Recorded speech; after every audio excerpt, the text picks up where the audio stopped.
Balik lagi sama kita, Anucara Nusantara di sini. Kita masih bertiga, mau usah dikenalin lagi karena udah mengedapal atau mau perkenalan lagi nih. Di halo-halo lagi. Langsung aja. Oh, langsung aja ya. Oke. Sekarang kita mau membahas tentang makhluk yang udah bisa dibaca dari judulnya ya. Iya. Mau dibacain lagi apa disebutin lagi atau enggak nih? Oh, harus disebutin. Sebutin ya. Karena ini kan spesial nih, pasti banyak yang pendengar yang tahu nih. Ini kita mau membahas tentang pocong.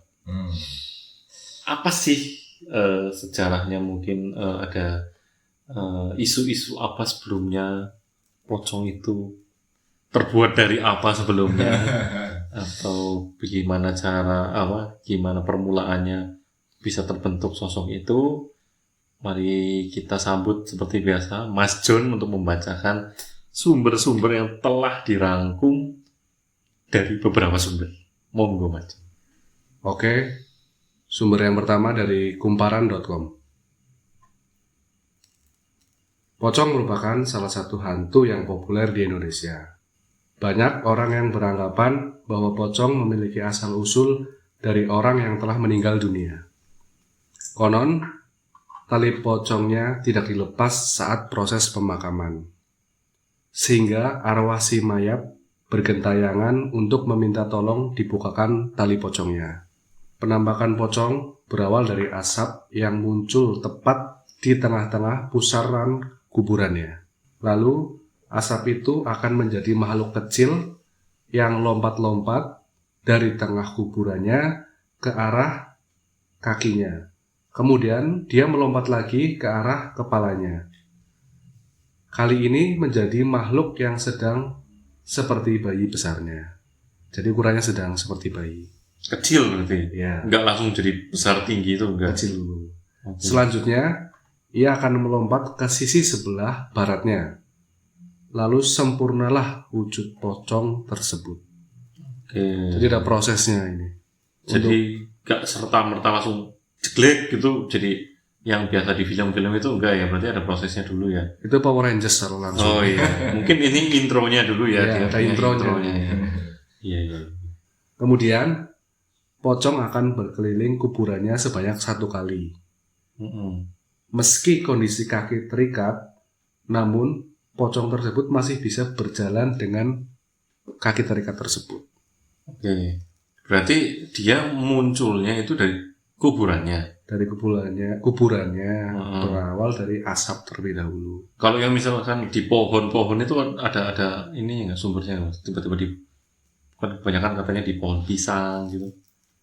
Jadi untuk itu mungkin dari yang sudah jadi, yang bukan berasal dari kuburan, bukan permulaan. Bukan permulaan. Berarti yang udah itu memang berarti udah entitasnya yang udah ada. Itu berarti cara bertelurnya ya. Ya, jadi kelahirannya kemungkinan itu awal mulanya menjadi. Terus habis itu lepas, dia nggak bakal pakai fase itu lagi. Kemungkinan tidak seperti itu. Jadi ini setelah menjadi sosok pocong yang sempurna, ia akan terbang melayang-layang untuk menakuti manusia. Terbang ya? Terbang. Bukan loncat-loncat ya? Terbang. Jadi kan yang divisualisasikan atau yang sempat di yang acara-acara uji nyali kan ada pocong yang terbang itu, bukan loncat-loncat. Ya saya nggak nonton itu. Gitu. Lanjut aja lah ya. Lanjut aja. Lalu bola matanya terlihat seperti mau keluar, tidak ada alis ataupun daging kulitnya. Jadi sebenarnya pocong merupakan perwujudan makhluk halus dan bukan berasal dari arwah orang yang sudah meninggal. Oke. Pusing juga ya. Pusing jadi. Soalnya di awal penjelasannya seperti itu dan di akhirannya seperti ini. Iya, ini dari kumparan.com ya. Itu sumber dari kumparan.com seperti itu. Oke. Lalu ada sumber berikutnya lagi nih. Ini dari kompas.com ini. Oke. Jadi hal-hal tentang hantu pocong yang dipercayai masyarakat, rumor-rumor mistis yang beredar dari mulut ke mulut di masyarakat mengatakan banyak hal tentang hantu pocong. Jadi berikut beberapa di antaranya.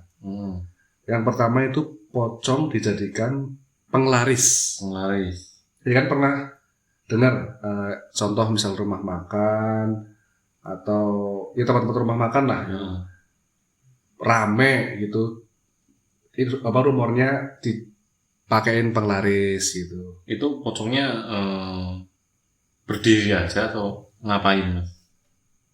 Biasanya hantu pocong tersebut berdiri di dekat kuali.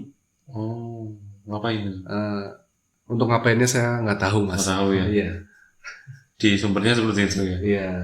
Salah satunya adalah makanan yang dihidangkan hanya akan terasa enak jika dimakan di tempatnya mas. Berarti kalau dibawa pulang. Salah satu ciri-cirinya seperti itu. Jadi kalau dibawa pulang rasanya hambar. Oh, ya. Tapi kan itu ada apa namanya? Ada apa namanya itu? Ada logikanya ya. Katanya kan kalau misalkan bakso dimakan di sana enak Karena dibawa masih pulang, panas. ya karena Ya. masih panas gitu. Tapi ada yang hambar sekali gitu ya. Iya, rasanya berbeda lah jelas. Lalu ada fakta yang kedua lagi itu jangan menatap matanya si hantu pocong tersebut. Kenapa itu? Karena di sini digambarkan si sosok ini sangat mengerikan, Mas. Oke. Lalu bila kita bertatapan mata, tubuh kita itu akan kaku, Mas. Jadi kita nggak bisa bergerak sama sekali. Itu karena kekuatannya atau memang karena kita ketakutan, Mas? Kan ya gini lah, apa namanya, kalau misalkan kita lihat di jalan aja nggak sempet juga kayaknya kita ngeliat matanya loh, Mas. Mesti kita langsung kabur. Wih, di sini karena dari sumber ini rata-rata survei mungkin ya, Mas ya. Oh iya. Ya, karena bertatapan dengan matanya, mungkin karena merasa takut yang Ya, terlalu ya. berlebihan. Jadi ya aku mas Iya, nggak bisa gerak ya. nggak bisa gerak. Shock ya. Ya. Ya masuk akal sih kalau itu sih. Lalu yang ketiga ini faktanya si hantu pocong ini tidak hanya bisa melompat, walaupun meski digambarkan itu di misal film atau apa itu mesti meloncat-loncat karena kakinya terbungkus kain kafan. Ya. Tapi nyatanya pocong juga bisa bergerak dengan macam-macam cara. Apa aja itu, Mas? Yang di sini disebutkan pocong digambarkan bergerak dengan cara melayang atau terbang, atau juga kadang-kadang menghilang dan tahu-tahu sudah ada di hadapan seseorang. Oh ya. Flicker ya, Mas ya? Iya, itu kalau di Mobile Legends pakai flicker. Oh iya. Lalu katanya kalau kamu mau kabur dari kejaran pocong, kamu harus berlari dengan sangat cepat dengan arah zigzag. Jadi kita berjalannya kiri kanan. Kayak dikejar ular, Mas. Iya seperti itu. Karena kemungkinan dia ngejarnya lurus mungkin mas. Oh, berarti pocong nggak bisa belok ya? Mungkin seperti itu. Oh iya. Nggak ada titiknya. Iya. Lalu fakta yang keempat ini, si makhluk ini tidak muncul di keramaian. Jadi si hantu pocong ini dikenal hanya muncul ketika seseorang sedang sendirian. Oh, berarti nggak mungkin si makhluk ini muncul di mall apa di pasar itu, berarti jarang. Atau di pasar bisa muncul pas lagi sepi. Jadi mungkin kalau secara mata batin seseorang yang memang memiliki kemampuan mungkin bisa terlihat.